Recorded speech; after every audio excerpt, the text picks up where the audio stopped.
こんにちは。すごい昼間雨がねたくさん降ってたんで、今日夜劇場にお客さんが来てくれるんだろうかとすごく不安になってたんですけども、こんなにたくさんの、お客さんが初日に駆けつけてくれて本当に嬉しいです。ありがとうございます。係，好多謝大家啦。咁今朝落咗好大嘅雨啦，其實佢非常之擔心今晚會唔會冇人嚟嘅，咁所以見到大家咁捧場咧，佢終於安心啦，所以好多謝大家嘅支持。多謝大家第一日就有人支持嘅。咁現場嘅觀眾咁即將就會欣賞你嘅電影啦。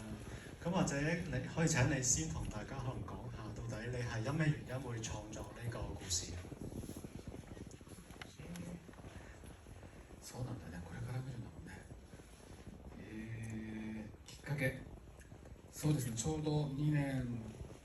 ちょっと前に、ネットのニュースで中国で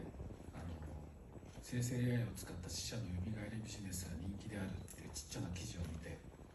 日本でも同様の取り組みがいろんなところで起き始めていたので、きっとこれは広がっていくんだろうな、死者の弔いの形、グリーフワークの形が変わっていくのかなっていうふうにちょっと関心を持って調べ始めたのがスタートでした。なのでもちろんちょっと未来の話として AI の子供が家に戻ってくるという設定を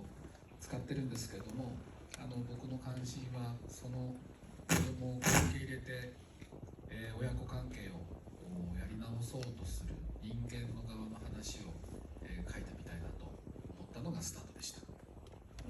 係啦，咁都知道大家係準備要睇呢個電影啦。咁如果要分享翻個契機嘅話咧，就係2年前左右咧，導演就喺網絡上睇到一則少少嘅新聞啦，就係喺中國咧係有用呢個再生 AI 嘅技術咧，係將一啲死者去復生嘅呢個生意咧就開始咗嘅。咁而喺日本咧，其實都有唔同形式，但係有啲相似嘅一啲感覺嘅呢一種跡象咧係發展緊咁樣啦。咁佢就覺得悼念死者嘅方式同以前咧係有好大嘅改變啦。咁佢亦都做咗一啲自己嘅調查之後咧，就開始咗要拍呢個電影嘅計劃啦。咁佢比起即係講 AI 啊、講技術嗰啲咧，其實佢更加係想表達呢個小朋友翻去自己嘅屋企，